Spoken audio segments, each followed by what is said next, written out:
streaming basics. Otherwise, it's no fun. And we're off. I have to leave the desert again for Los Angeles. Los Angeles County, in general, needs some major work. Like, not just like home repair type work, like major fundamental work. And that's why I left. Frankly, like, LA is not a place that is somewhere where anybody is dreaming of anymore. It's become boring, it's predictable, it's full of corrupt people who are working their own narrow interests to every last little advantage they possibly have. And I think that narrowness, that is what is wrong with LA. And like, I hear people saying Rick Caruso is the solution. I don't think so. I don't think Caruso is the solution. I think Caruso is the problem, frankly.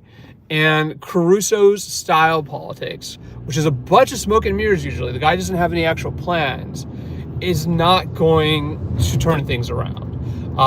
You can't simply pull a switch and government becomes a business, like the Grove. It doesn't work that way.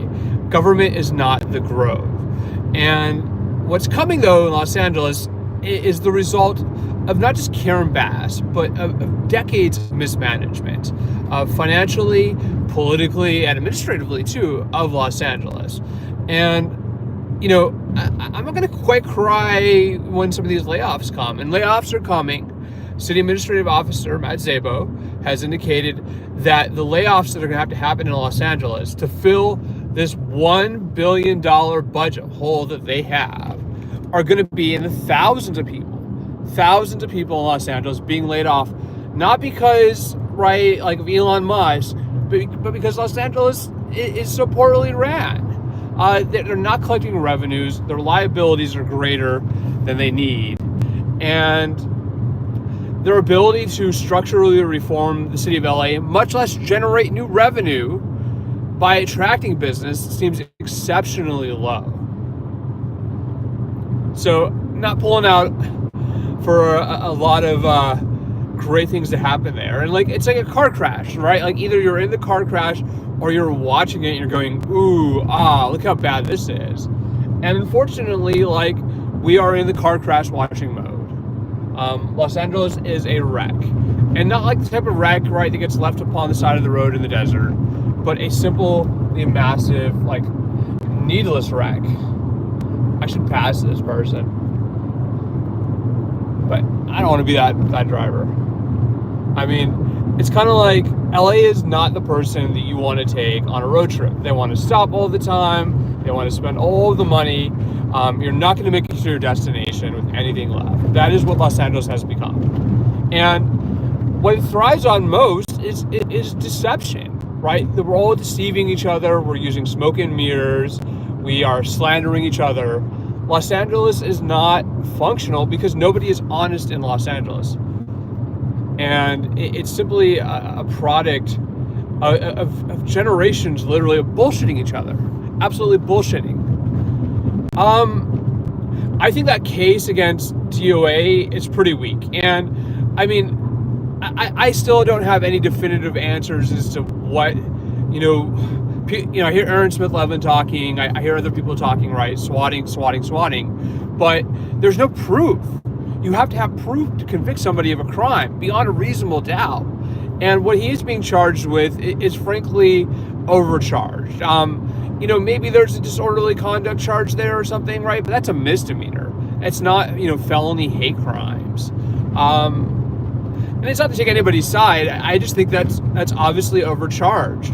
And, you can really ask some questions about why he's being charged with that when other people who did similar things are not being charged, right?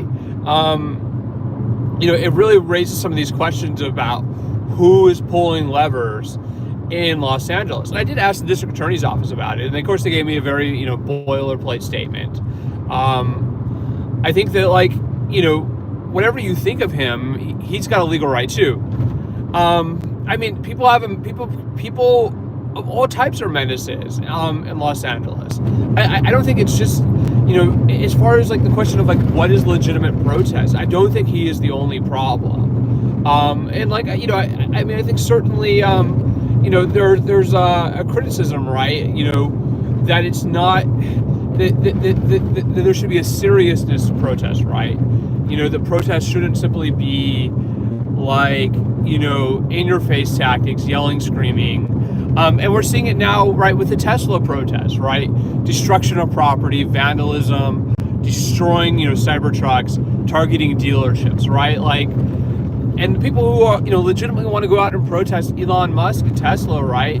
For, I would say not only, running the country off the road, literally, with these layoffs, but also, too, frankly, selling a product that is not as safely designed as they represent, and that it has some serious environmental management problems, especially when you talk about burning Teslas. You have to understand that the lithium batteries in those Teslas are full of toxic gases. Teslas are not as safe as they represent. They have a tremendously explosive potential, and will catch on fire and burn so hot that nobody can escape. It's not like a car gasoline explosion, right, where the vehicle catches on fire, you have time to get out of it, right? The Tesla just explodes. And that is really, I think kind of the question that's getting lost. And like, certainly one story I am after, and I'm, I still poke around the Scientology thing a little bit, but I'm not sure, particularly since people complained, right, about when I did do investigation, right? What sources would say, right? And I'll be honest, like, I use really good sources. I double source sometimes. And the story that people didn't like is double sourced. So I'm sorry, like, I hate to tell people, right, but sometimes what you see happening in social media is not what is actually the reality. And people can be entertainers, right? Like, I mean, I've been digging into the CPRAs, and like, certainly, like, one thing, right, like, I think people really need to look at, right, is what the LAPD angles here are, right? Like, what is the relationship between LAPD and, the swatting campaign, right? Because how has this gone on so long? And I'm probably asking for it, that we are in this situation, right? Like, people who are actually criminals, right, who are doing dangerous things, need to be in jail. But people who are lawfully exercising a First Amendment right, in a way that is civil, right, that is not destructive or threatening or menacing, that is, kind of the civil line. And it's happening at LA City Hall too. If you don't know, Council President Marquise Harris Dawson is planning to change the rules around speech before the city council. And it's specifically designed to target the gadflies, right? Wayne Spindler, what's his face? I don't remember. I can never remember his name. Herman, who are speaking very vulgarly, right? That this is, and offensively, that this is not the First Amendment. But to be honest, I think it is. I think it is. I think that they have a First Amendment right to say those things. And just that I have a First Amendment right as a journalist to say what I think. And that is protected, right? That First Amendment is worth protecting. So I think the DOA is probably going to prevail on those charges because they are not well substantiated. From what I saw, right, it's just not enough evidence to sustain the idea that he's committing a hate crime necessarily. As far as what's in the statute, right, it has to be legal. It's just because you don't because you don't like somebody's style or you don't like their personality, does not give you a right to take away their legal rights. It doesn't work like that, right? It has to be lawfully done. And I mean, I think it really shows, right, and he's not the only person who's being targeted, right? Like, Henry is getting targeted too. And like, I got accused, right, of getting too close to the story, of, hanging out with them too much without a press pass, apparently. and being too objective about what I was covering. But I'm not at all convinced by what the popular belief is about what is going on out there. I think there's something much more complicated happening behind the scenes there, and I'm not privy to all the information. And I've written as much, and those pieces are not getting pulled. I don't care who complains. Those are the stories. I actually, am planning to re-edit some of them a little bit. But, and I've considered if there's a news story worth publishing. Certainly I'm still talking with other journalists. I'm like, hey, is this a story, worth covering? And, I think you have to ask some questions, right, about, why some people cover things sometimes and other times they don't. I was literally harassed and terrorized into not covering it. Yeah, I hear the grifter lines, right? People say it's grifting, and like, I think there is, certainly an element of that, but at the same time, there's also this element that they're using social media, successfully, right, to fundraise, and like, not, I got accused literally for like speaking with somebody of like sharing their beliefs, and like, it's not true, right? Like, I can speak with anybody I want, and it doesn't mean I share their beliefs, right? Like, I've met Aaron Smith-Levin. That doesn't mean I agree with Aaron Smith-Levin.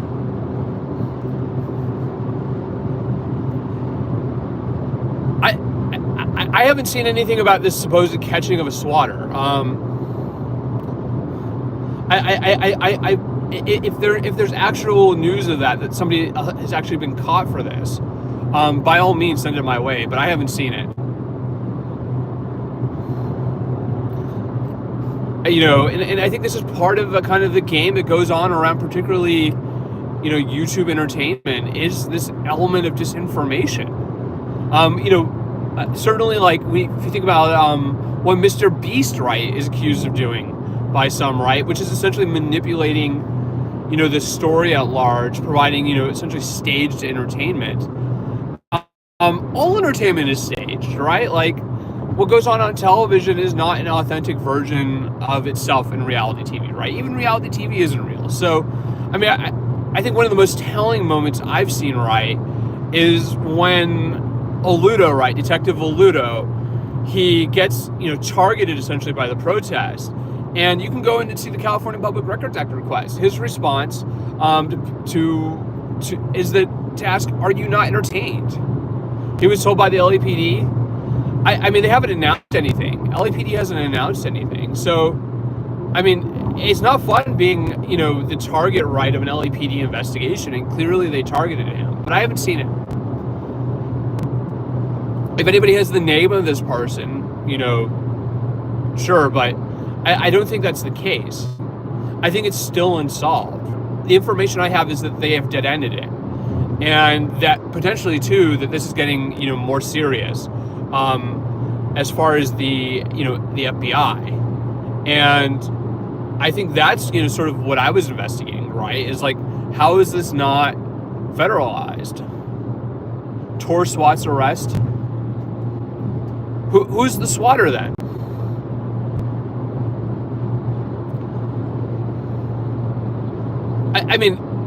I have no evidence. You have to have evidence, right, to prove that somebody's guilty of this.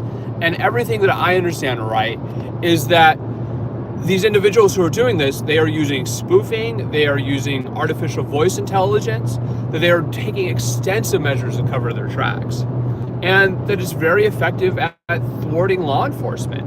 And I'll be honest, getting targeted by a swatter is not fun. You have guns pointed at you, you're pinned in handcuffs, you're worried, right, even in your own home, right, that they're going to target you at home. And to the extent that maybe I've made myself a harder target lately, like, I don't advise anybody to want to be swatted. It's really quite dangerous. And it's a huge waste of resources, too. If somebody is being charged, I don't know. I will.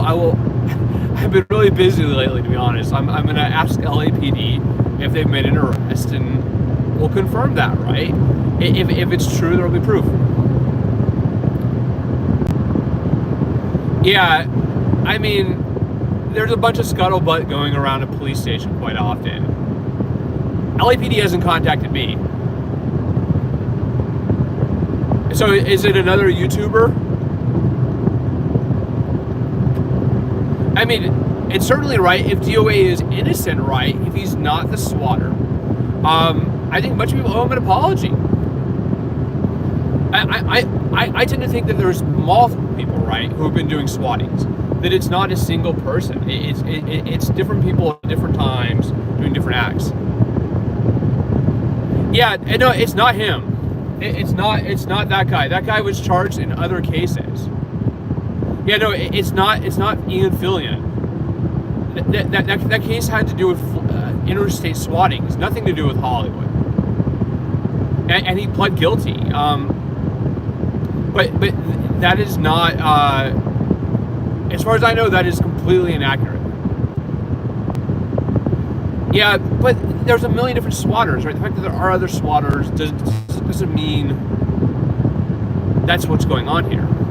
And plus, that person is in custody. And they've been in custody, and they've been under scrutiny, at least as far as I know, for quite a long time. I'd be shocked if it has anything to do with that Lancaster case. And I mean, there were huge swattings the other day, right, in San Bernardino County. Somebody swatted the Claremont colleges, and they swatted Loma Linda Medical University. And those were tremendously disruptive and extremely dangerous. And, you know, the implication was that had come from Russia. That it was Russian people, you know, activists who were behind this swatting campaign. Oh yes, and you know, certainly the bomb scares, right, that happened on election day, right? Supposedly that's the Russians too. And I mean, I think it shows, if anything, right, the swatting is incredibly commonplace these days.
Out.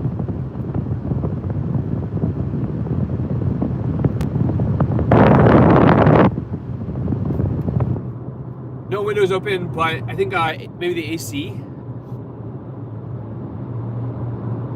Yeah, I think it's the AC you're hearing. I love the desert. I have hiked all over the California desert. California is a great state. Greater than Gavin Newsom is, that's for sure. And, you know, like,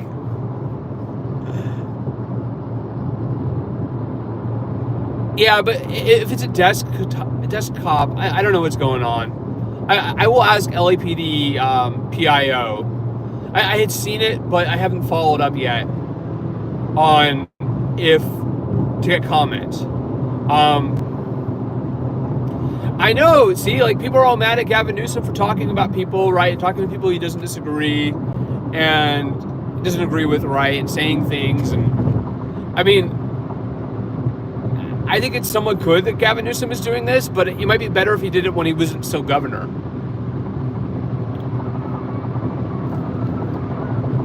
There's lots of things to talk about. You know, I think it's a question, right, of like, too, like, the more you put focus, right, on, you know, somebody's criminality, the more they become. Yeah, but what does a desk cop know, you know?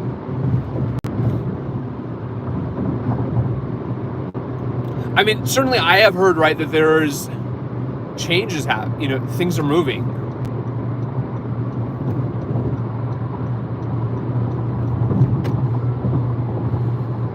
I mean, I don't think anybody knows what really goes on inside of LAPD, except the top people in LAPD, and sometimes even they're not sure.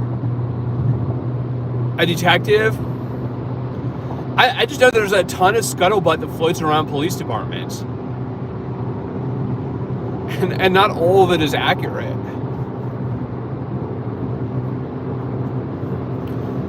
I might go back to the LA Council sometimes, but I mean, my big story there was Kevin De Leon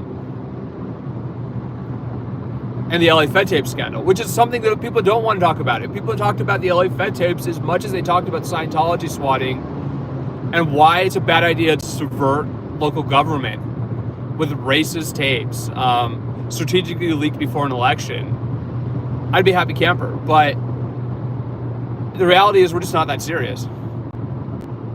Information that can be shared that can lead to the bigger picture. I don't know. We'll have to see what LAPD actually does, right?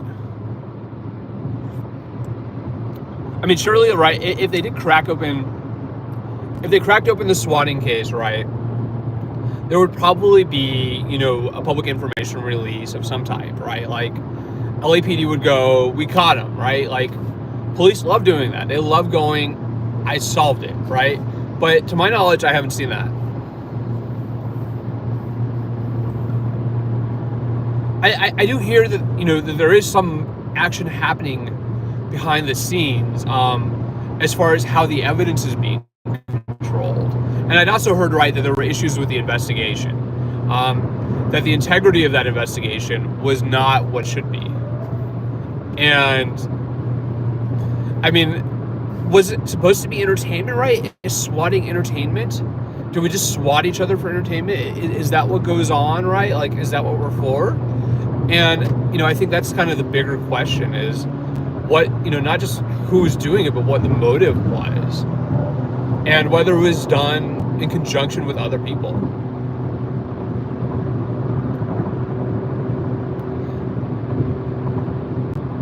It's a really stupid thing to do. And like Los Angeles is broke, right? Like LA does not have money to waste on fake calls. And like, let's be honest, like there's a big issue, right, with emergency response in the first place, right? Like, so, what happened with the wildfires was a total failure, right? And like, it's not the only failure in first response in Los Angeles. Police don't respond to all neighborhoods equally. Oh, I got swatted like 7 times. It was ridiculous. And my attempts to get more law enforcement involved, because I don't trust the LAPD. I absolutely do not trust LAPD on a case like this. Particularly when there's signs, right, the LAPD might have something to do with this. That's really problematic. Let's go Red Sox. It was terrifying. It's an absolutely terrifying thing that happened to you. Police just start showing up, they point guns at you, and they put you in handcuffs. And that's ridiculous.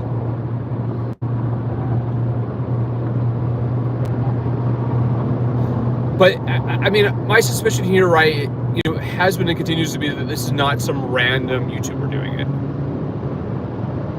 I have my suspicions about what's actually going on, and I think there's multiple people involved. I think literally all sides of this, including the Church of Scientology, have engaged in this. And the recordings that I got, I did identify the voice, and I haven't published that, right? Because I'm still working the story. I mean, the claim I get is that the recordings I got are the product of artificial intelligence, and that you can use AI, right, to mimic people's voices. But what I do know, right, is that on so many of the occasions where I was swatted, it wasn't that voice. It was a female voice. It was not a male voice. And I think that, potentially there's a lot more going on here than meets the eye. And, it's not, it's good to get sources, getting reliable sources that have, information that can be corroborated is the real challenge with journalism, right? Like, not just one person told me, but multiple people told me, right? Not just, this is what law enforcement thinks, right? But the law enforcement can prove it. It's a beautiful day, though. I don't know how long the snow is going to last. Got snow in the mountains. Make my way through the traffic.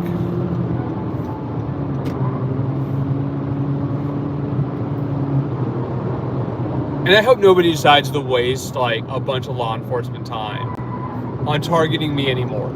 It doesn't work. You literally have to like point a gun to my head like multiple times to get me to back off a story. I'm still not quite sure who 86 GOP is. Certainly I have some questions for some people about who that is and whether or not they're operating on their own or if it's part of a group. I mean, I think it's very telling, right, that the people who do seem to know who this is have really given different stories. The story I have from 86 GOP directly, the account that's controlled, is that it is not David Comer.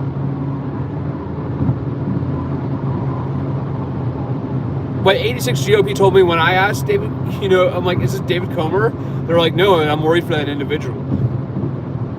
So, I mean, I had some communication from that account, but I'm not proof positive who it is. I have my suspicions.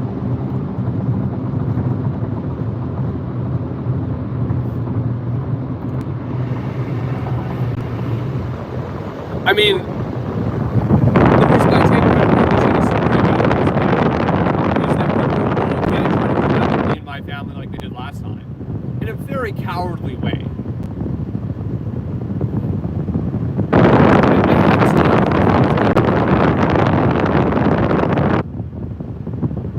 And like, I mean, the theory, right, that was kind of laid out there, and that Anonymous, right, was reinserting itself into the anti-Scientology, protest and movement. Otherwise, it seemed very, very random, right? Like, what's the relationship between this the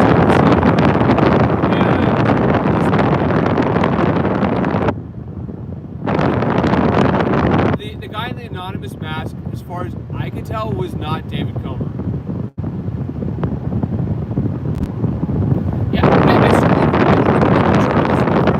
Asking where the money comes from. Like, it's journalism 101. Like, where does the money come from?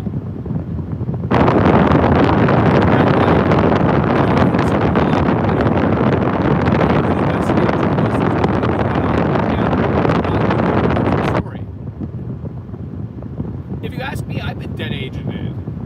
I mean, people try to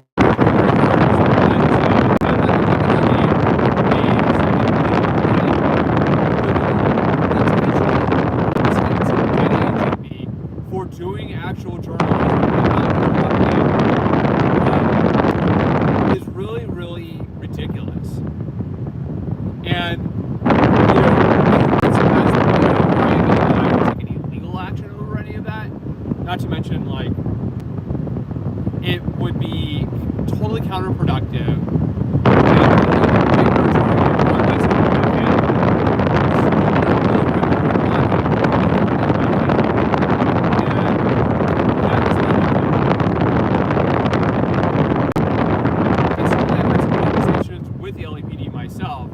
About this, and it was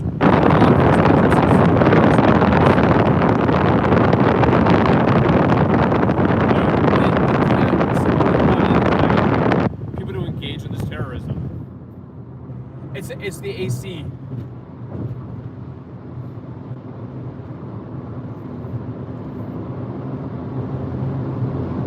I mean, I feel sorry for people who have been totally mistaken by this. To the point, right, that people are seriously getting harmed. And, I think maybe this is YouTube, right, that, people are not good, right, about using these social media platforms responsibly. And I think this is a very dangerous thing. I've had people come to me with stories in the past about Hezbollah and about Hezbollah, right, operating in the United States, and about the FBI, and wanting to bring, right, that story forward. And I'd say no, right? Like, I don't want to put out a story about Hezbollah and how Hezbollah is funding its movement. Yeah, I mean, I let things go sometimes, right? Like, I'm a journalist. I'm supposed to have a very thick skin, right?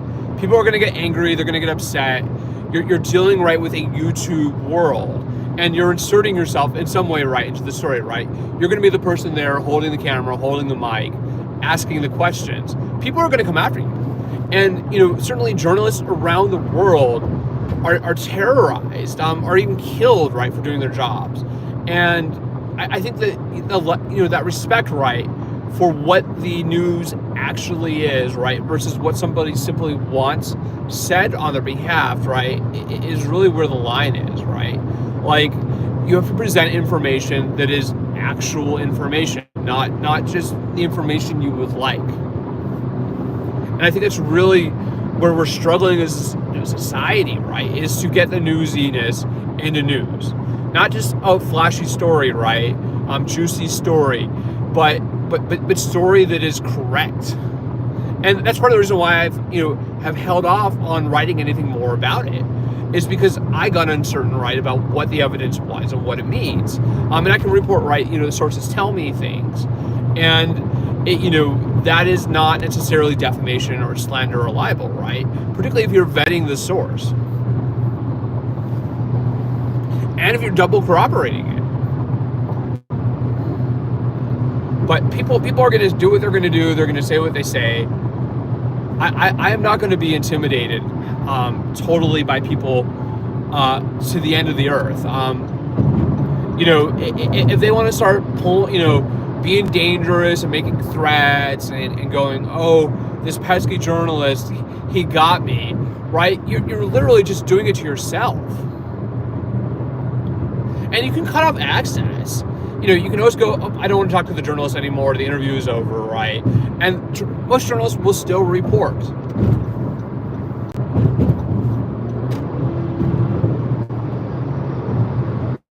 Spam calls. I mean, let's be honest, there's a whole bunch of particularly electronics lead to a lot of deception. Electronics are very, very easy to manipulate. You can frame people. You can, make things seem like they're not. It's a really nasty way to get back at people.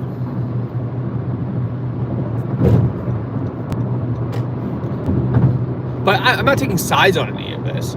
I mean, to the extent that, right, like, I have any voice at all that I care to use on this, that's kind of my 2 cents. It's kind of like what reality is versus what you would like the reality to be. It's a beautiful day, though. Out and about.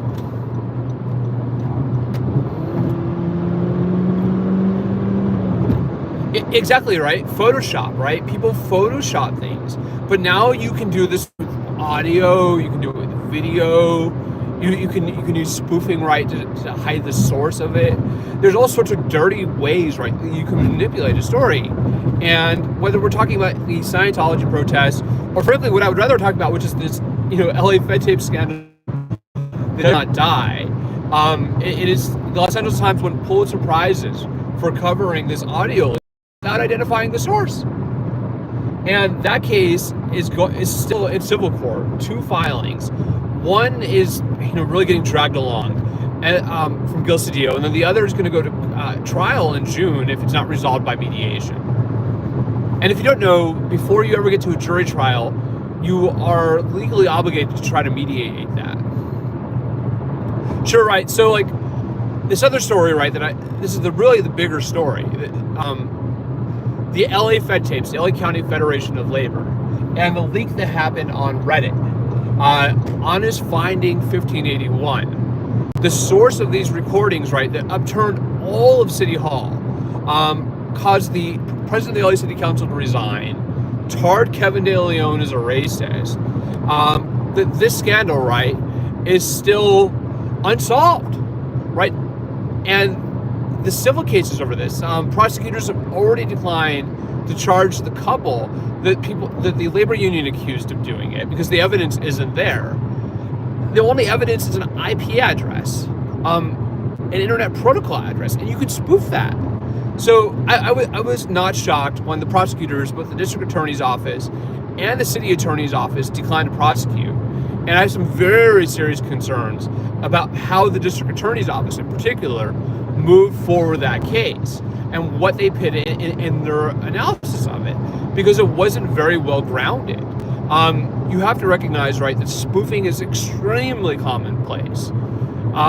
You can spoof just about anything, and if you're able to compromise the labor union's computer network, you could do that. We're talking about George Gascon at the time, the former district attorney of Los Angeles County, right? It changed from George Gascon to Nathan Hochman. And certainly, some big questions about Hochman and what his agenda is, including about Scientology, right? Hochman is Hochaman, Hochman. I believe just one N. Could be two, don't quote me on that. But that he is essentially playing politics. And I get it, people don't like, right, people who are loud, who are obnoxious. I've had other journalists complain to me about that. That they find DOA to be loud and obnoxious and disruptive. And of course his response, right, would be, well, I'm supposed to be disruptive. I'm protesting, right? And, certainly a lot of people have been throwing around that G word, right? That's not legitimate protest. It's grifting. And I'm not sure he's, doing that any more than anybody else. And as soon as, right, you have this technology means, right, like this YouTube, platforming, right, that is inherently monetized. And it's choose, right, not to do the monetization, not to have the ads, not to have super chats enabled, right? But at the same time, you're always trading on your name, your identity, because you're pointing the camera at something. You choose content. I vote in every election.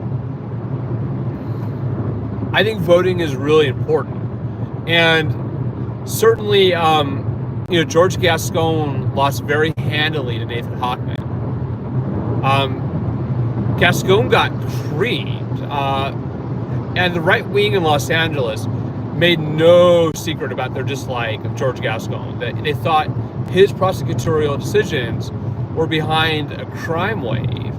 And the LA Times, right, got really involved in this too. And the answer, right, was that, the journalists would get attacked for presenting information.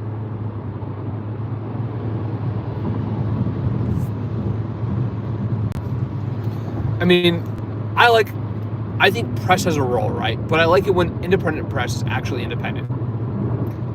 Yeah, the right wing in LA hated George Gascon. They would say his name like he was the worst person in the world.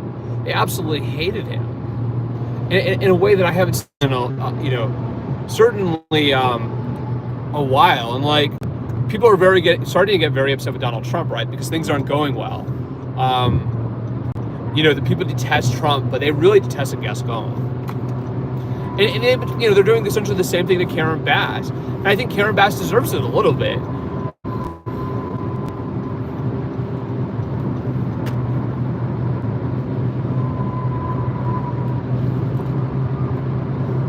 There have to be some rules, right? It can't just be all big, romper room, free-for-all, tar whoever you want, however you want. There has to be some rules to the debate.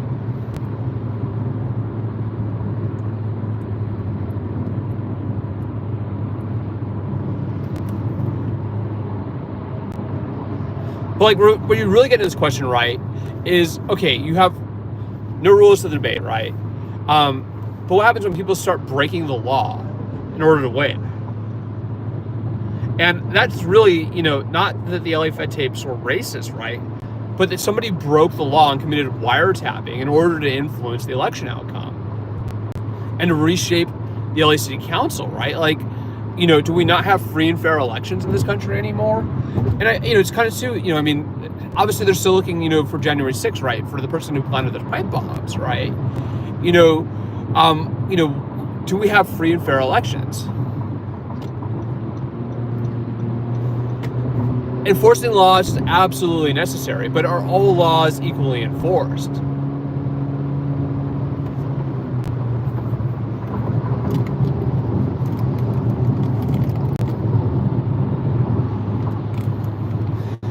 And just certainly one thing I'll say, right, is, there's been a lot of talk about slander and libel, right? Or defamation, right? That you have to really have an egregious act, right, for it to be enforceable. That there is a bar there, right, to ensure, right, that people are not overcharged, that, the frivolous cases are not presented, right, and that there's a reasonable chance that you're going to prevail in the case. That is what the law is, right? You have to have a reasonable chance that you're going to win in order to prosecute somebody. That's the prosecutorial standard. That's discretion.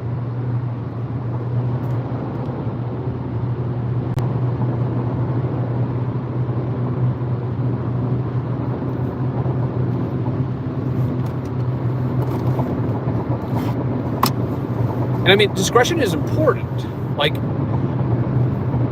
you shouldn't be, actually, it was really funny this morning. Los Angeles is actually losing money writing parking tickets, right? The cost of sending out a fleet of people to write tickets versus, direct traffic, right? Support homeless sweeps. They're spending more money doing traffic enforcement than they're recovering.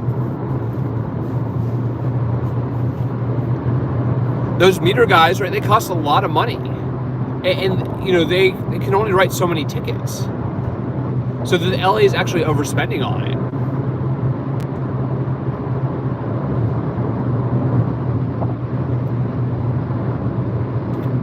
I think that for LA to start to get this right, they're going to have to lay off a whole bunch. Everybody is getting spammed. Like, I can't be the only person getting relentlessly bombarded with spam calls. And I think it's really, part of this, environment of digital chaos. Whether we're talking about YouTube or Facebook or Twitter or TikTok, that inauthentic, communication, including, both fraud schemes and solicitation, are so commonplace that we just accept, right, that there's a high degree of fraud in our environment, right? Everybody is deceiving everybody else all the time to a very high degree, such that it makes it hard for people to tell what's actually going on. And I think that's a really big problem. I think that the lack of meaningful rules is a huge issue. And certainly I think one rule, right, particularly YouTube should be held accountable for, is to try to, check illegal activity, right? Whether it's, showing, drug content or swatting, that there is a, limitation there to what YouTube wants to see happening with its platform. TikTok has a higher degree of standards, right? Should YouTube become more like TikTok? Is TikTok too much? As far as its censorship, right? But if there's no enforcement, right, there's no rules, what's really going to take place? And certainly one question, you have, right, is say copyright strikes. Are you simply abusing the system by copywriting striking people frivolously, right? Just because you can report somebody and maybe get some action taken against them, is that a reasonable use of the platform of speech? Is that what we should be doing? Is that the right thing? Versus, really kind of just a free-for-all, a total free-for-all with no rules at all. I can see the smog ahead. Yeah, exactly, right. We need democratic processes to make laws. the democracy has to have some rules to work, right? You can't just overthrow the Constitutional Convention. You can't just beat your opponent. Certainly a lot of people are talking, right, are we heading towards a civil war? Is this how we get to another civil war? People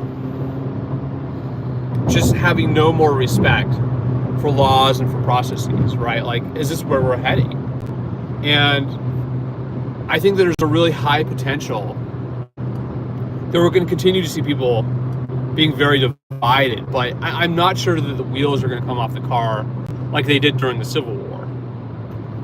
And of course, right, like, the Civil War has still really clouded, a lot of our democratic life, right? Like, people talk about Trump and racism. It's kind of true. Yeah, and I mean, certainly one thing, right, like, is the idea, right, that you're making somebody into a slave.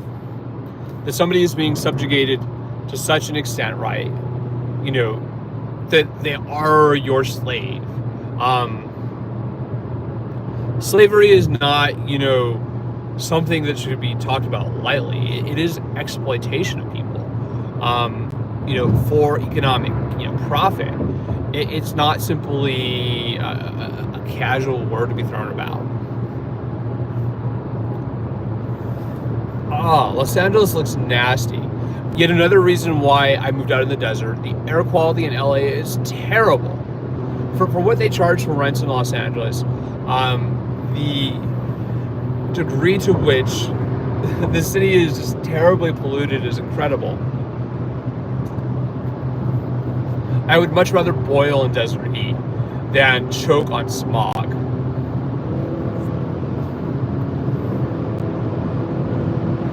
But I hope everybody's doing good. I don't know if I'm spending the entire day on YouTube.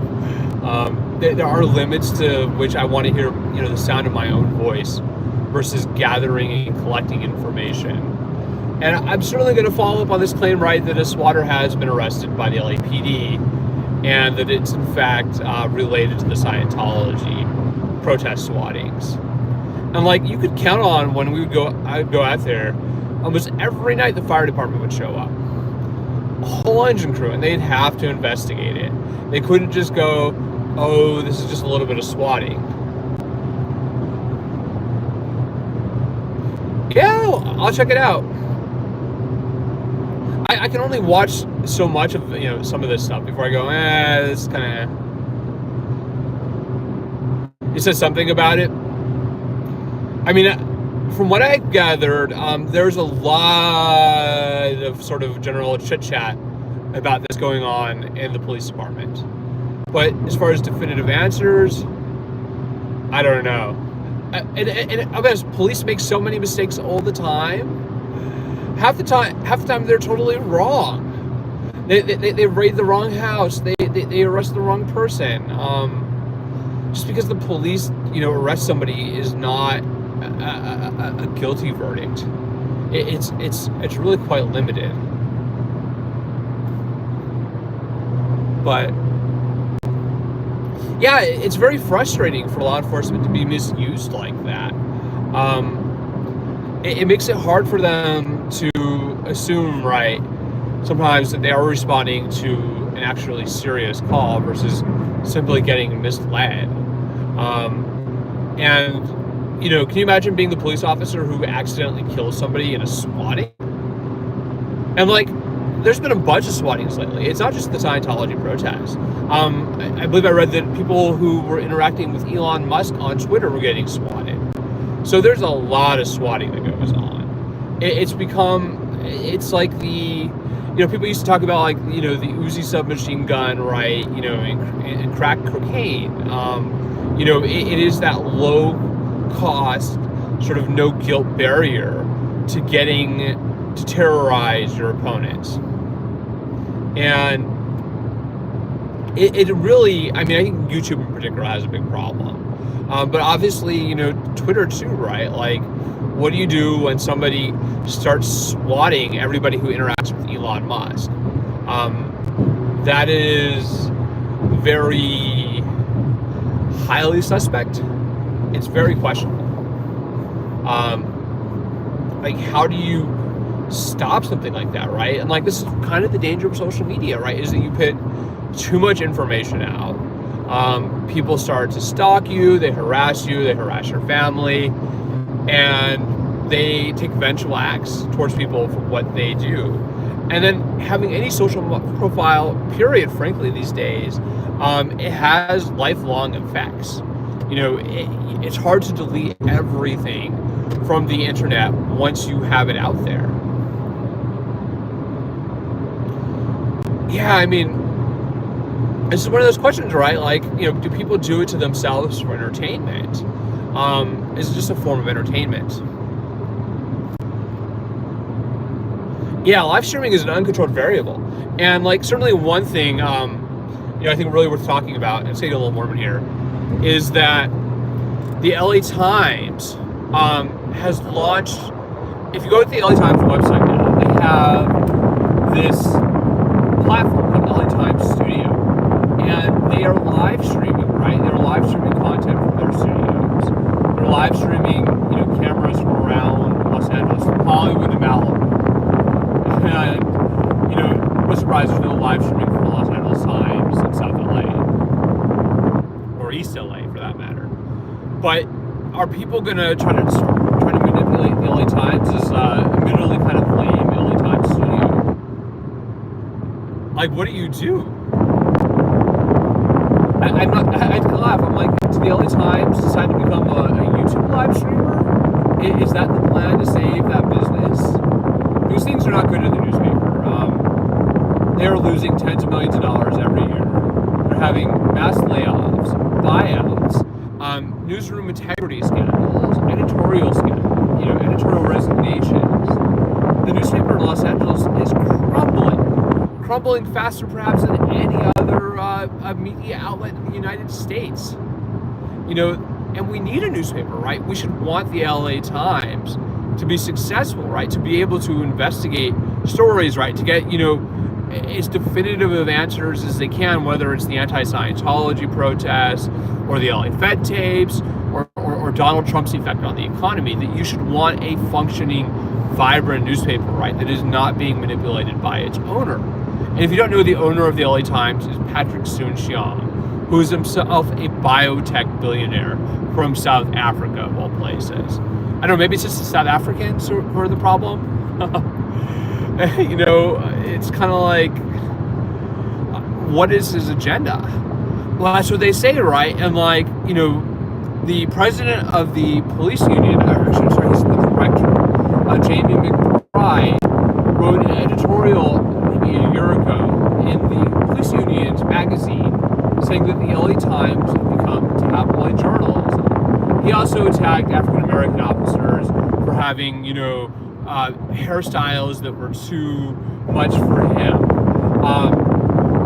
But that's his accusation, right? And like, if you talk to, you know, Jamie McBride, police union, you know, leader, whose daughter, Tony McBride, is a gun influencer. Tony McBride plasters social media pictures of herself with guns, and they're both in legal trouble, right? You know, he got sued for using a security company to steal wages from his own employees and get bad cops, right, back onto payroll. And then his daughter, she killed a man, and she was investigated by the state attorney general's office. And ultimately, they cleared her in the shooting that people in Los Angeles were talking quite a lot about, because it was really a questionable call. Oh, you should look Tony McBride up. If you have not heard of Tony McBride,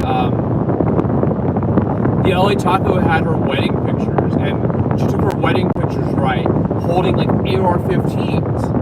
Like the police union leader's daughter, right, is an obsessive gun influencer who hasn't worked on the force in years because she has a stomach issue of some type. You know, I think that like that type of attack on the media, whether sound,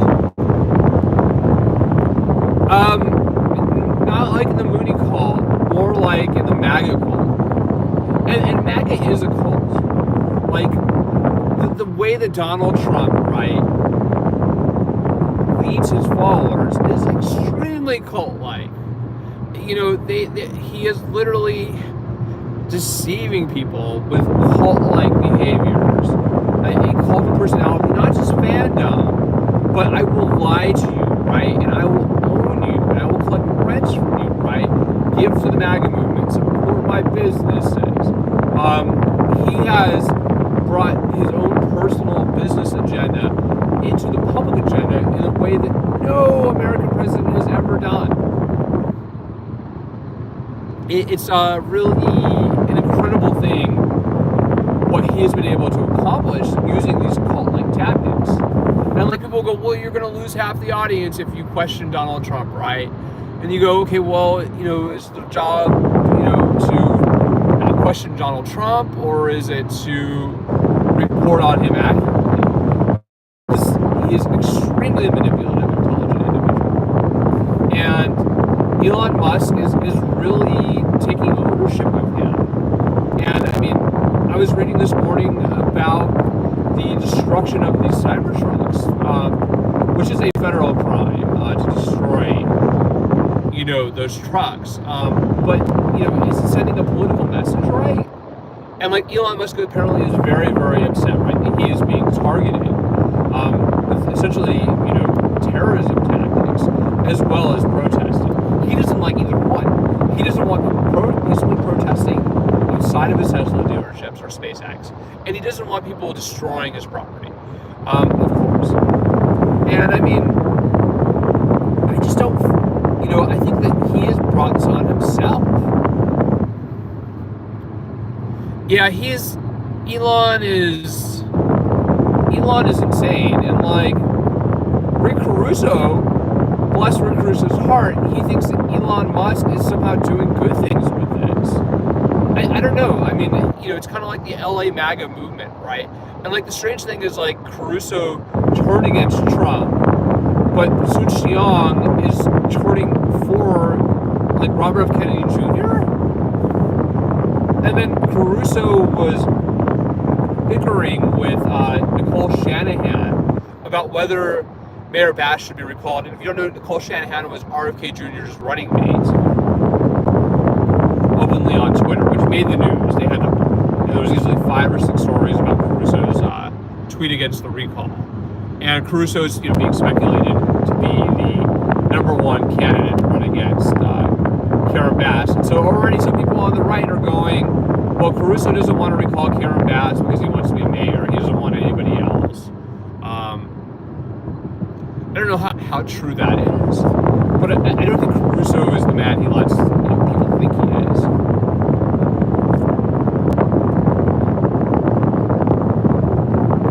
Yeah, I mean, I'm not convinced that Karen Bass is doing a great job. But at the same time, I'm not sure that the alternative, you know, which would have been Rick Caruso, would be, you know, doing any better.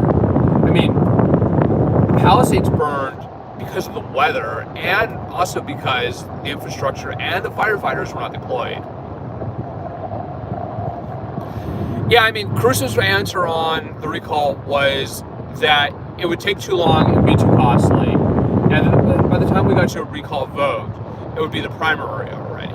So it really sounds like Caruso, and like he's been denying it left and right, that he's, you know, been angling to be mayor, but he never even conceded last night.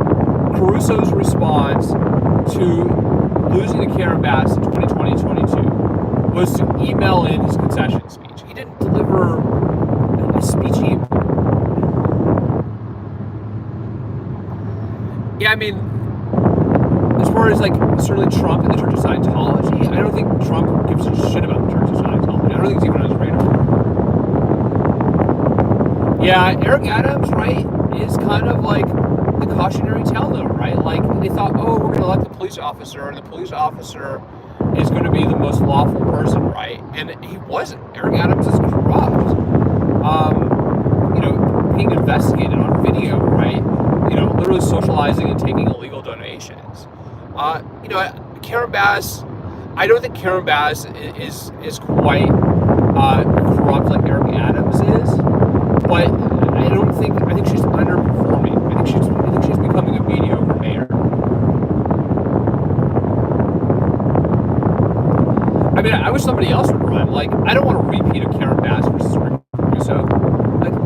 somebody else run, please.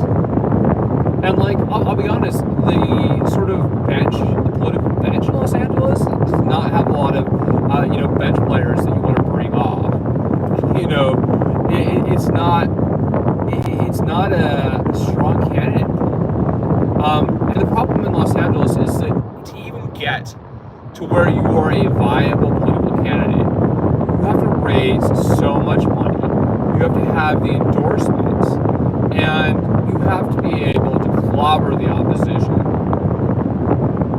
I haven't decided if I'm gonna. I don't want Caruso. I'll be totally honest. I think Caruso is sketchy. Very, very, very sketchy. And it goes back to my time at USC and how he covered up the investigation into George Tyndall intentionally. He literally suppressed any investigation from coming out that would have made the university look bad. And then I don't like Caruso either because I think he tried to cheat in the election in 2022 illegally. I think Caruso is behind those LA Fed tapes. And I think there's a lot of evidence of that. And then these two people who are getting sued by Kevin De Leon and Gil Cedillo are in fact innocent, that their IP was spoofed, and that they were, made to be fall people. So, and like I have contact with Karen Bass's office. Caruso's people will not respond to me. I have tried to approach Caruso's people. They don't like me. I think they know who I am. And they have no intention of responding to my emails at all. Frankly, Karen Bass's people don't either. I have to back channel my way to get, even a line into the mayor's office. Caruso is all smoke and mirrors. He's not some savior. He's like the MAGA version of Los Angeles. And like, he really needs to take his own advice because he's been doing the podcast circuit. He went on Joe Rogan, he went on Barry Weiss, and some others. And Caruso said, right, that people who are too old should get out of the way and let the younger generation lead. Well, Caruso's fucking ancient. That guy is so old. Like, Caruso is literally just a senior citizen. So why can't Rick Caruso take his own advice and just let somebody else lead? And he's grooming his son, right, to be his successor. Justin Caruso, the DJ.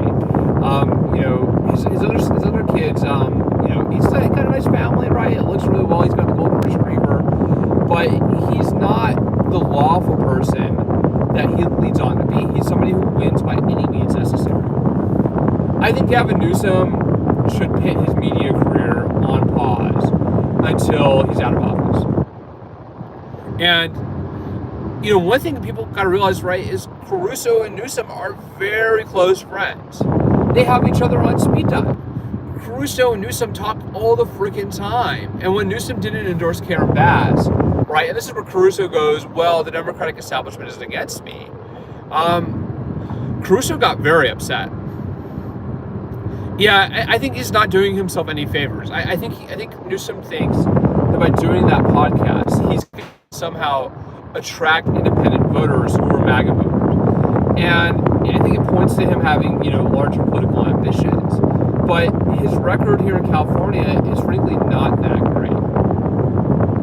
And Karen Bass has the same problem, right? Like, her record at this point, very minor reduction in homelessness, higher LAPD costs, a natural disaster. Caruso and Newsom are absolutely extremely close friends. They make no secret of it. They've known each other for a very long time. They can talk. They can pick up the phone and call each other whenever they want, and they've acknowledged that they are in contact. So, I think Karen Bass should have no illusions. Gavin Newsom is not on her side. And after the election last time, Caruso did this little tap dance where he went, we're going to give Karen Bass all the support we can, and then one of his closest associates, relative, funnels $3,000 in Karen Bass's office holder account. Nothing says I love you like, campaign donations. He's always been somebody who buys both sides. Caruso has donated hundreds of thousands of dollars in local politics, in state politics, and in national politics.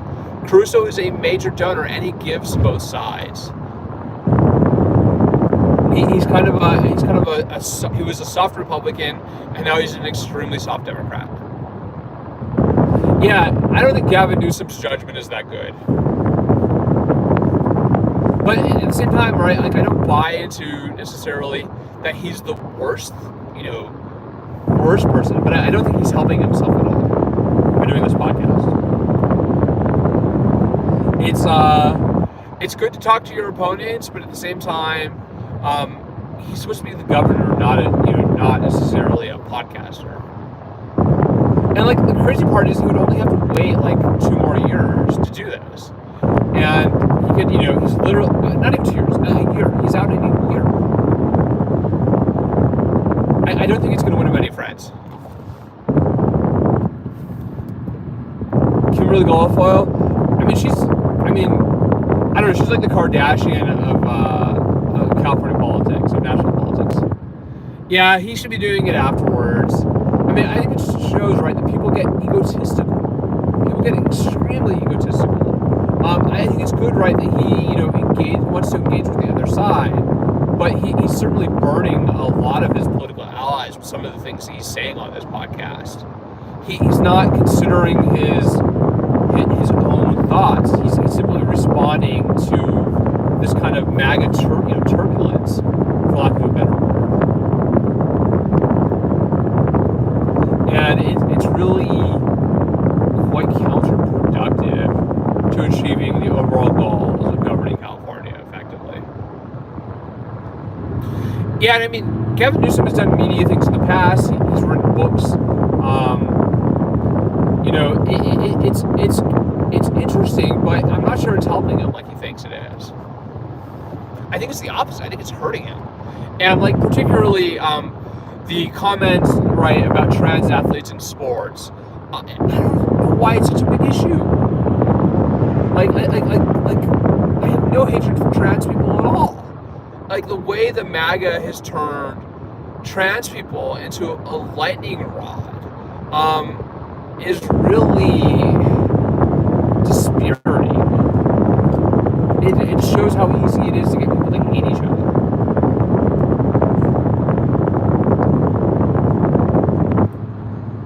Sip on some tea. He's not doing himself any favors there. Personally, I would rather be hiking, swimming, riding, sitting in a car for a while. It's kind of like not really what I want to do, but I have to do it. And if Newsom doesn't want to be governor anymore, right? If he would rather be a media personality, go be a media personality. Resign. And this question, right, of who the next governor is going to be. His own lieutenant governor, right, who's Eleni Koulounakis, I'm going to murder her name, has announced she's running. A former controller, Betty Yee, the state's superintendent of education, Tony Thurman. Katie Porter is in. I'm like, Katie, don't do it. It's not gonna end well for Katie again. To be honest, I don't think she's gonna win like she thinks she is. Maybe she could be Adam Schiff for senator. And then if Kamala Harris is gonna run for California governor, much less Rick Caruso. I don't think Caruso is running for governor. I think he wants to be mayor. He has always wanted to be mayor. The governor talk is really specious. He doesn't want to live in Sacramento. He wants to live in freaking Brentwood, not in Sacramento. Caruso is not going to run for governor. He's going to run for mayor against Karen Bass. So it was already announced she's running for re-election. And actually, the one I'm really watching is the city attorney's race. Right, because we have Heidi Feldstein Soto, as the city attorney of Los Angeles, and then Marissa Roy has announced that she is running against Heidi Feldstein Soto. And I know Marissa. I like Marissa. Marissa is very good in LA politics, particularly the DSA-aligned politicians. She's a good person, though. Like, I really hope that Marissa Roy beats out Heidi Feldstein Soto for city attorney, because I thought even though Heidi eventually made the right decision, in the LA Fed tapes case, and there's other red flags about how she has ran that city attorney's office. So, like, I generally have been very supportive of the DSA, the Democratic Socialists of America, in Los Angeles. I think that the DSA, while they get very ideological in a way sometimes that's not healthy or helpful, it doesn't get the results right that people want, that they are a better alternative to the really kind of failing Democratic establishment in Los Angeles.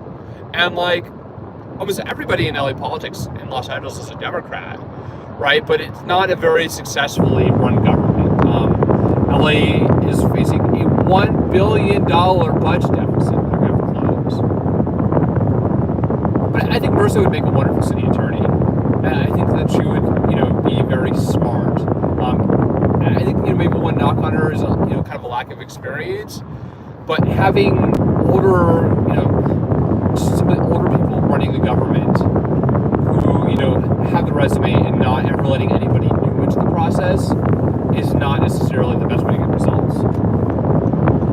And, certainly, if we go back to the Isabel Jurado, Kevin De Leon campaign, Isabel Jurado, has a huge job to replace Kevin De Leon. On Hochman, the DA, I don't think he's going to get the results that he's claiming he's going to get on crime. Crime is going down anyways, and it doesn't have anything to do with the DA's office, to be honest. I think it's more the economics, right? And, like, that's really where, the rubber's going to hit the road, is the economics of another recession coming. If Los Angeles is already in a bad financial position and a recession hits LA, much less, other cities in the country, it's going to shrivel up tax revenue. You're going to have way more people unemployed. And it's just going to show how bankrupt in general the country is, how financially unmanageable this has become. I should totally run. Nobody would vote for me, though. I mean, my problem is my supporters, and, like, I have I'm closing in on 800 people on Substack. People will read it, right? But getting to the interactivity point of it, that is really where we're struggling. Merch, we should have merchandise, Zach for governor. I'm not running in 2026. I'm not running in 2028 either, for that matter. I'm not sure I even want it to anything to do with Los Angeles. I think Los Angeles is on its own. And I've never actually even lived in the city of Los Angeles. But even then, I've been to enough city council meetings where I feel like I know Los Angeles. Governor Zach, 2026. Yeah, I would have some good plans for California. Not to get my platform out there, but I certainly have some big concerns about this lithium mining down in the Salton Sea. I'm not sure that digging up the Salton Sea to mine lithium is the best idea. And, like, you gotta understand, like, and this is what Trump is all about, right, too, is the rare earth minerals, right? How to get to rare earth minerals, how to get the lithium. But the problem is, the Salton Sea is a dustpan. It is a massive dustpan with a receding amount of water and no agreement to put water back into it. So if you start mining the Salton Sea and digging up all this lithium, right, to put it into, into the Teslas, into your smartphones, you are going to create an environmental disaster, potentially, that's going to send a dust storm of toxic of pesticide-fueled dust at Los Angeles. So I'm very interested in learning more about that. We have big water problems too. Yeah, they have lithium in the Salton Sea. They're calling it Lithium Valley. There's a total of 7 planned lithium mining projects for the Salton Sea. And I think it's extremely dangerous. About a month ago, they had a major fire up in Monterey at a lithium battery storage facility. And when you burn up metal like that, you have major environmental problems.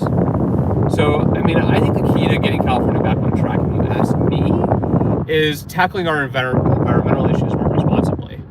And ixnaying on the bullet train from Northern California to LA, it's never going to make it. Stop that thing at Victorville, please. Connect the route coming out of LA to Vegas to that. But the way in which they have tried to manage California's resources and transportation network through mega projects, like whether it's the bullet train or the water tunnels, instead of taking more immediate solutions, is completely irresponsible. They should make the Salton Sea a destination again. Exactly. Rehab the Salton Sea, figure out a way to get more water into it, to clean it right. And one way you can clean up polluted bodies of water is by reestablishing the vegetation. Because if you don't know, if you have vegetation and you have water, right, it actually cleans it. Marshes and wetlands, they are cleaning things. And you could clean up, the agricultural runoff that's happened. Reduce, frankly, what's probably the biggest environmental threat to LA from this project. And improve the quality of life for people in the Coachella Valley and in the Imperial Valley, which is our bread basket, our fruit and bread basket. Homelessness in Los Angeles, for starters, LASA has got to get reformed. And this is a big fight that they're having. I might actually go to this next Thursday, is the federal homeless hearing on the audit that they just did, the federal audit, which is what Ruth Rufus and I have been talking about and covering for a year, is this audit is coming. And why is it the spending that we do have, which is not insignificant, but is not as much as some people say it should be, is not addressing this problem. And if you ask me what's missing, it's jobs. I would employ people, right? You have to employ people, and you have to create jobs, right, that they can do. The problem with desalination is that it's very energy intensive. And when you take water out of the ocean and you kill everything in it, like all the plankton, and you put sterilized water back into the ocean, it's really, really bad for the ocean.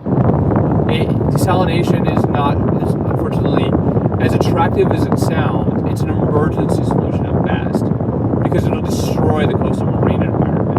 And what California needs to be doing, right, is boosting its environment. Getting to where, right, our natural environment is driving our tourism industry, right? And not just, it's not just a source of extraction or a dumping ground, but is a net positive for the state. Same thing with air pollution, right? Like, having terrible air pollution does not stimulate California's economy. The seaweed, the kelp forests are very, very important. California has still a very active fishing industry. And so the problem with desalination, right, is that you take out that fishing industry. You're trading one thing off for another. It's not as clean green solution as doing stormwater capture or water recycling more intensively. And stormwater capture and water recycling have gotten very, very, very good and don't have the same degree of negative environmental side effects. If you don't know, the Coachella Valley, right, has an aquifer underground that's the source of a lot of their water. They get some of the water that comes out of the State Water Project. And then they have underground aquifer, and their aquifer had gotten so depleted it was almost empty. But they built a facility in 2009 to do groundwater recharge, and they cleaned up their aquifer, and they started refilling it. And the LA Basin has the same issue, right? You have a lot of very polluted underground aquifers, and it is possible to clean up. Santa Monica did it. Santa Monica cleaned its aquifer up, and Santa Monica stabilized its water supply. Yeah, exactly. Stormwater capture, using green technology, making homes more fire resistant. A very economical thing we could be doing, right? Make homes more fire resistant. You could spend, $100,000, right, to protect $1 million home from fire. Stimulate the economy. Stimulate the economy. Please start requiring people to do that. If you are in a high risk zone, you need to make your home fire resistant because it's going to save everybody a lot of time and trouble. But nobody's even talking about this. Cal Fire is going to put out new fire risk maps. If you burn down, you're required to rebuild in a more fire safe manner. But you're not in the situation who have existing homes in high fire risk zones are having to renovate and would actually increase the value of the homes, increase the value of people's property assets. Stop accepting blight, right? Redevelop responsibly, invest in the community. That's my platform for governor. I mean, what I notice, right, so much is that the public conversation about these issues is so incomplete and ill-considered.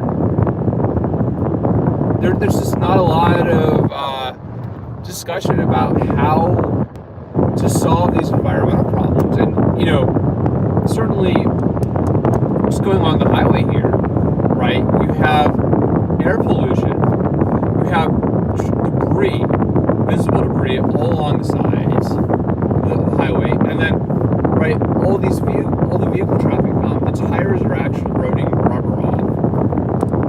And the rubber, it gets washed right into the storm system and then into the ocean. So we have to, clean up our highways more than we are. Like, there's a job, right? A job program that's badly needed.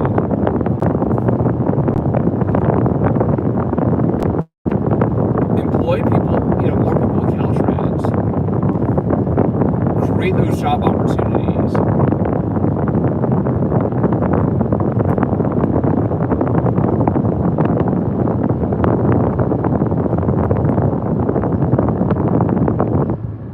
Make it work for everybody again.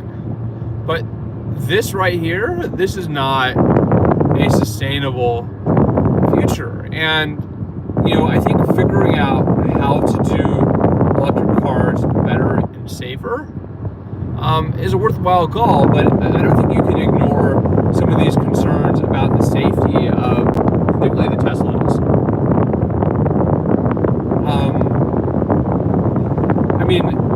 Whether the war ends between Ukraine and Russia, Trump is trying to essentially colonize Ukraine, and the Russians are not really wanting to see that go down. So I don't know if it's going to work. I don't think it's going to work what he's doing. Just what he's been doing. He wants a mineral deal, right? And again, we talk about rare earth minerals, including things like lithium.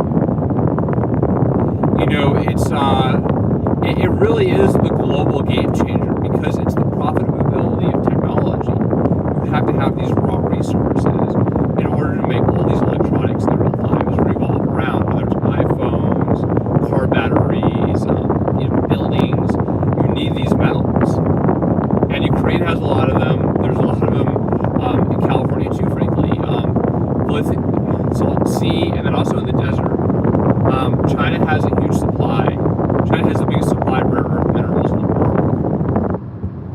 That this is really kind of the future of global conflict, is how to secure these supplies in order to make our technological economy work upon an extractive economy. And I'm not sure, right, that this race to profitability, right, to make these technologies highly profitable with no return investment is benefiting anybody. And particularly the safety problems with particularly Teslas, to phase out gasoline vehicles, right, to reduce CO2 emissions. When they catch fire, they have a ton of emissions.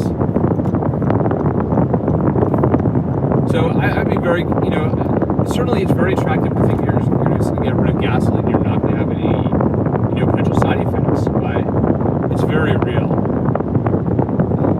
It's very dangerous. The vehicles just burn up.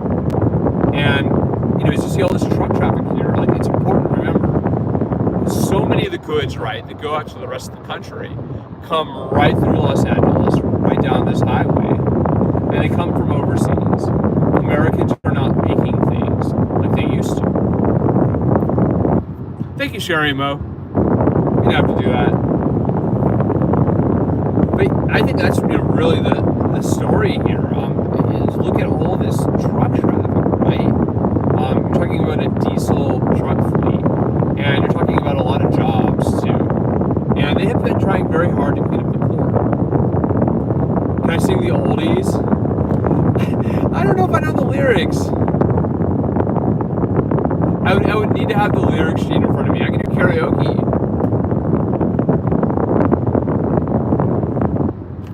And actually, my mentor, Gustavo Arellano at the LA Times, is a wonderful singer of the oldies. If you're on Instagram, you can join us on Tuesday nights at 9:45, and you can join the Goody Gang, and you can hear Gustavo singing.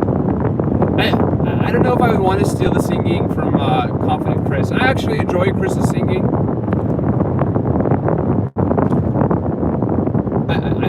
I think Confident Chris is a good singer. Somebody should sing, right? You know?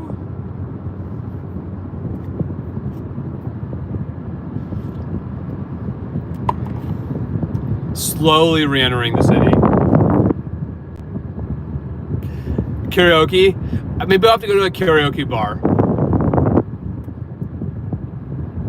I enjoy it. I don't drink. I haven't drank for a long time, but I still think karaoke is fun.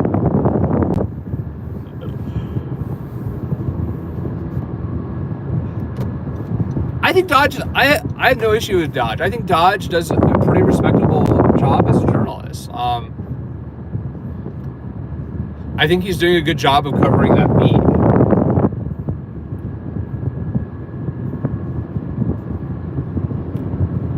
I think he takes journalism seriously. And I mean, part of it, right, is you have to get the people you're trying to cover to want to tell you the story.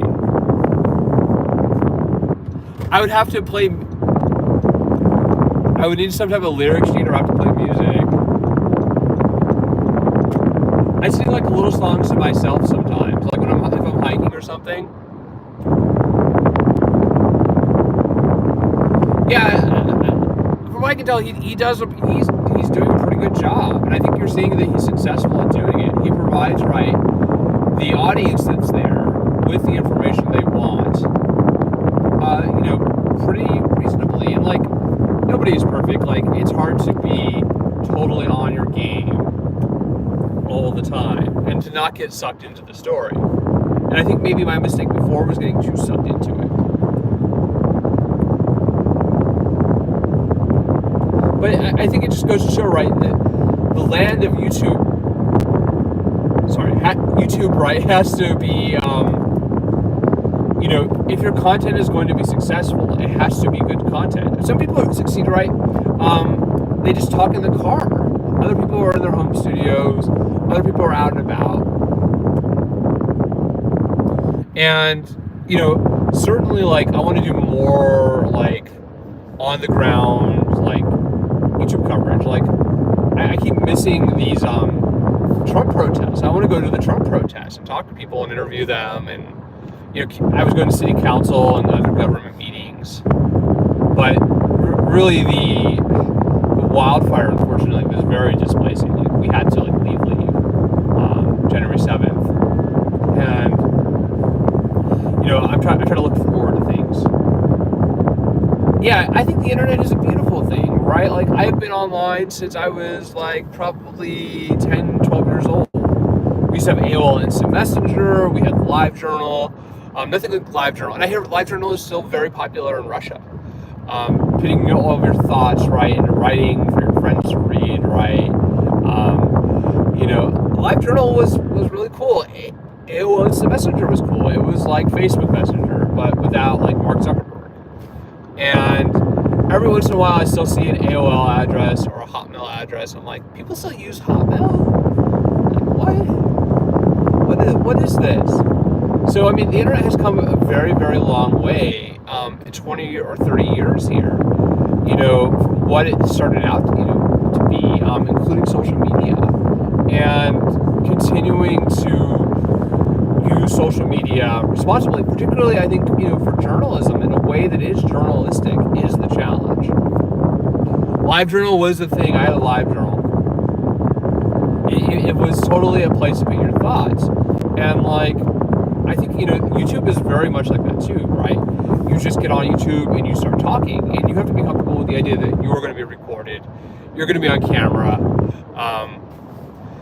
People are going to go, oh, Zach didn't trim his ear here, today or something like that. Coachella is something I'm very interested in. I might work Coachella. I don't have the funds for a ticket. Coachella tickets are thousands of dollars. I was considering going out and just covering the pile up. And I've been in the Reddit group for Coachella. And the most hysterical thing, right, if you don't know, Riverside County, right, because Coachella is in Riverside County, its Sheriff Chad Bianco has announced that he's running for governor. And he is a very conservative Republican. So Bianco says he's in. And people complain, right? That's a good question about Coachella and press passes. Maybe if you have a reason to cover it, right? I think my story on Coachella, and I'm still working on desert stories, definitely Salt Sea story is going to come, is that the undercover drug busts at Coachella are excessive, and that they are totally ineffective at policing the theft of cell phones from people. Coachella is the thing, right? People stream out of Los Angeles, 80 to 100,000 people, and coming from elsewhere too, and they go out to the desert, to Coachella, to see, these big artists. And it's not really the deserts, but it's suburban desert. This is really the kind of the cutting edge of the music industry. And people have been moving out of Los Angeles for quite some time into Riverside County, into the Coachella Valley, into the high desert. And that these kind of desert towns, right, are getting really LA-ified in a way that the locals don't like, right? And so that the conservative sheriff of Riverside County, Chad Bianco, who's announced he's running for governor, is really still leading this charge to squash out drug dealing at Coachella, and that they use undercovers to do this. I'm kind of curious about that story. I think it's a good one. When Trump went to the Coachella Valley a few years ago, it was a total freaking disaster. He had this huge rally, and people got stranded outside of the venue. So I think kind of covering that about that would be kind of interesting. How is this huge music festival, right? That's kind of LA moving on over to the desert, for 2 weekends. It's 2 weekends now. And you have Stagecoach too, which is another 2 weekends. That this is very kind of a scene. It's definitely a scene. It's not one that I've gotten to, explore, right? The extent to which, right, LA's drug culture just picks up and moves to the desert for a weekend. But I do think there's, potentially some interesting stories out there around Coachella. Just the politics of it. Of what do you do, right, when you have all these people coming in? And certainly one thing I've heard, right, is that everybody in the Coachella Valley sells, rents out their apartments. People will literally just go somewhere else for the weekend, right, and rent out their place and try to make, rent money. This is kind of an unusual, housing market effect. What do you have when you have something so big like that? Yeah, rich people letting it all hang out. That's one of the big critiques, right, is that, I think Coachella ticket is $1,000. I'm not sure what I'd have to do to get on the press list. Probably I would have to have a publication sponsoring me. I'm sure the LA Times does not pay to get into Coachella or Rolling Stone or any of the others, right? But that they, I might cover Coachella from outside the fences. I'd be like, so what was your Coachella experience like? Did you do drugs? the drugs and Coachella investigation. I mean, certainly. I'm just seeing some interesting accounts of like how undercover drug investigations at Coachella are working. And it's the Riverside Sheriff's Department, that they are literally using bait tactics, right, to catch people. It's kind of interesting. I'm gonna have more to say. I keep trying to investigate LA stuff. I'm actually gonna go to the courthouse today and read documents. Chronicle. I made some friends at the Desert Sun already. A counter Coachella. I mean, Stagecoach was the counter, the country version, right, of Coachella, and Stagecoach has become very big too. I think it's good. I mean, I have nothing against people having a good time. I mean, I think that like the industry aspects of it are really interesting, and like how high pressure, right, like LA's music and entertainment industry is, and like what happens, right, when you have these huge events. And like I'd be really interested to write about some of the people who are performers, right, who are not the top celebrities. Like, how do you even get to be on stage at Coachella? I mean, kind of like just like what the story is. Yeah, they're probably going to be extremely rude and dismissive. I mean, I certainly have encountered a very high degree of extremely rude and dismissive people, doing what I do.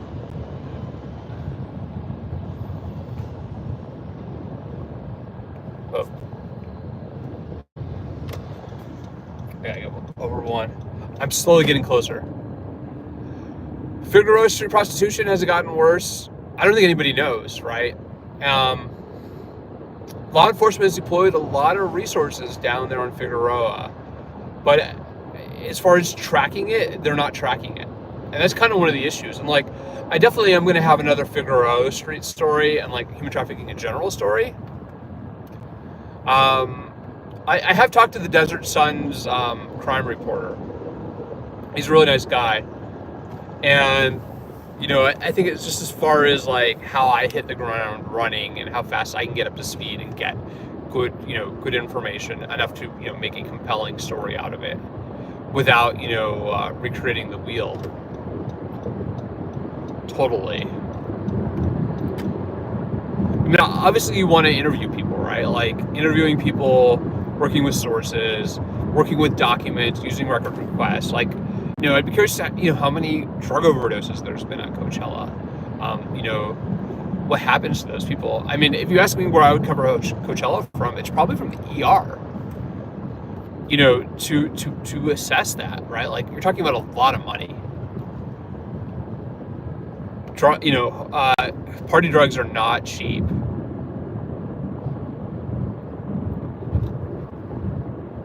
But yeah, I love Reddit. I think Reddit is probably becoming my favorite social media platform as far as gathering information, just because there's so many different people on Reddit and they communicate, in writing. And Reddit is very active, even more so than YouTube, perhaps.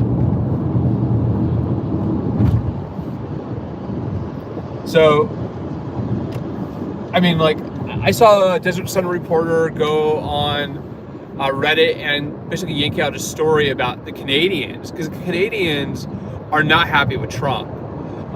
They feel like Trump threatening to take over their country is a personal insult. And so Canadians are actually wonderful tourists. Like, we want the Canadians because they have money, to come in, and the Canadians have, really started staying away. Coachella Valley is like 20% Canadian. And so the tourism season out there, from what I understand, has really underperformed because Canadians pulled out.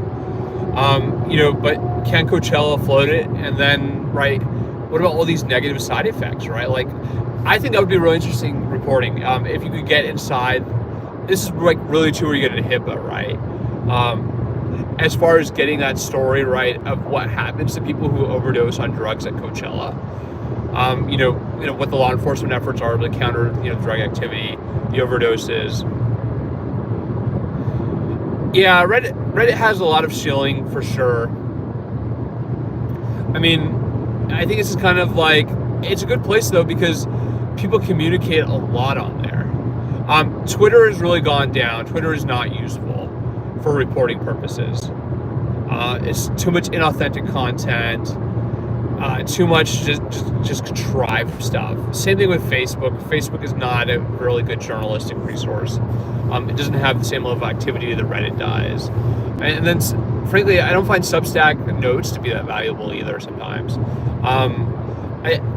It's like an algorithm that's not moving content equitably. And like one of the really nice pieces I did a few weeks ago was to profile other LA journalists on Substack, and that was actually very well received. So the stoners, talk to the stoners, but I don't think the stoners have a story, right? Because like one of the big issues, the people who like the Coachella Valley or Santa Barbara, the farms that they have for marijuana generate a massive amount of smell. And so you have communities, right, where that smell is drifting, and you're having to smell it every day, even if you don't smoke. And people complain, right, that this affects the quality of life for families. So I think that's really that has been a story, right? Like, should marijuana farms and dispensaries have to put scrubbers on the buildings? And actually, there was a really hysterical story the other day a month ago about in Rancho Mirage that they had to close down two businesses that were next door to each other because of smells.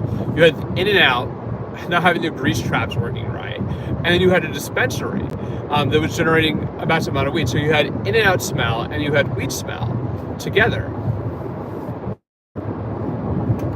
And they had to close down the In-N-Out to fix the grease traps. But the dispensary next to it was required to install to keep the smell of weed from just permeating the entire community. And I tell you, you can carry that smell from farms and from processing facilities for miles. It just carries for miles and miles and miles. And like, I think it is a quality of life issue. I talked to people up in Montecito when I went up to cover Caruso's resort expansion, and people in Montecito area, Carpinteria, are very upset about the legal weed industry and how it is generating that smell. But I think the average stoner at Coachella is worried about getting busted by the Riverside County Sheriff's Office with a vape pen. Like, that's what they're worried about. It's kind of repressive, to be honest. You can go to a bar, right? You can get as drunk as you want at a bar, get on the road, and drinking and driving kills tens of thousands of people. But you can't smoke a joint at Coachella? Nah. I think it's really where, it's kind of like that's that conflict, that cultural conflict between what the conservative people in Riverside County want and what happens when LA comes to Riverside County for a weekend. And it's really the culture conflict. And it's kind of the same thing with San Bernardino counties and with Orange County too. And then frankly, LA is becoming more conservative, like politically. Like overall, like LA is actually becoming less liberal, if you would believe it. Like maybe the liberals just don't vote. They've become so disillusioned by the system they don't vote. California has not totally legalized mushrooms, I don't think. You can purchase mushrooms from other states like Oregon or Washington, and they can ship them in, but it's not the same. California didn't approve it. And like, that I'm not sure either. Same thing with the ketamine, like, explosion, right? Like, ketamine everywhere. I think ketamine is actually quite dangerous. I do know somebody who ketamine has helped, but at first they were like, oh my God, I overdosed on ketamine. Now, California has not legalized mushrooms like that. Oregon is mushy land. And like, I used to live up in Oregon and Portland, and like, people would go out and get the mushrooms, like they would collect them. And they also had, farms of people growing them and things like that. And I'm not sure that it's as great as people make it out to be. But I'm exceptionally sober anymore. I think, you have to have some stress relief, like drug use so often is a reaction to stressful situations. I think, potentially it can change your perspective about things, but I think at the same time, like, I certainly have questions about therapies, the center around the, use of drugs, right? And like this includes, pharmaceuticals as well. Like, I don't think the pharmaceutical industry is being honest about a lot of particularly that are psychological drugs, and how beneficial they are versus detrimental. Some people need to be sedated. Some people are schizophrenic, dangerously schizophrenic. And if you don't treat them, they just get worse, right? And this is the question, right? The police will always ask with any mental health is, are you on medication? Are you taking your medication? Yeah, there's a lot of talk about Elon and ketamine, and I think that's true. It's too much. Like, people are money hungry. The drug markets are just a money thing. Like, if it's not CBD, it's ketamine, it's Valium, it's mushrooms, and I think the answer is that a lot of people just are really not happy with their lives. And what makes me happy has always been getting out into nature, getting exercise. Like, getting exercise is the best thing you can do for yourself. And I've been back here a little bit, but you can see the mountains are starting to get a little bit more grass maybe going.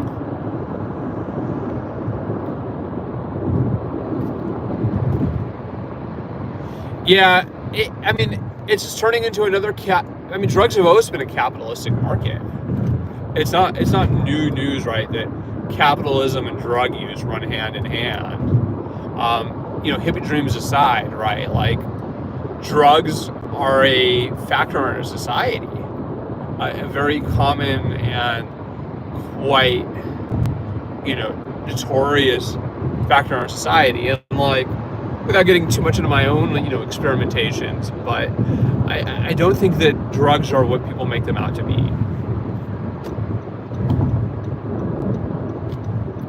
I think there's a lot of very kind of talkativeness to it that's not, it's kind of like garble on social media. It produces garbled thought. And it's not to say that it's all garbled, right? Like, you smoke some weed, right? And you are going to be mildly intoxicated. You're not severely intoxicated like you are with alcohol. Nature is the best thing. Nature is absolutely the best thing. I think it's crazy. I'm just swamped with things anymore. But for a while, I was really getting my nature pictures up. I think when I look at a picture of the outdoors, or I remember, right, my trip, right, to the mountains or to the deserts, that's what really stimulates my mind. I think that it should be legal. I don't see the benefit of illegalizing drugs and essentially making black markets more profitable. Ask anybody. The war on drugs has essentially failed. There's still cocaine coming into the United States, and if it's not cocaine, it's fentanyl. So, pick your poisons, right? The fentanyl is worse than the cocaine. It's more dangerous. A child died out in San Bernardino County the other day because her mother had fentanyl and the child was able to ingest the fentanyl. Yeah, waterfall videos are where it's at. I need to write more about nature. Nature is on my list. Certainly the outdoor community, right? The environmental community. It needs to grow. If people were as into nature and the environment as they were into drugs, imagine how much better this country would be.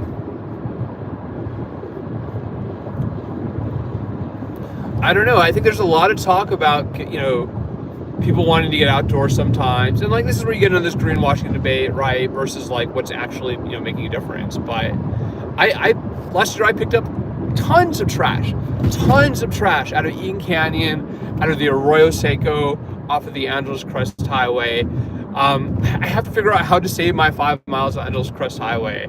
I don't necessarily want to lose my permit for picking up trash, because you have to have a permit to pick up trash alongside of the highway, but I might have to transfer it or something like that. Caltrans has some crazy rules about that. Nice people, but lots of rules. And it's just like to even begin to mobilize people who want to make the world a better place, you have to fight half the people. And that's not necessarily so good. Like, it should be a lot easier to do good things for the nature. And the nature is the best drug.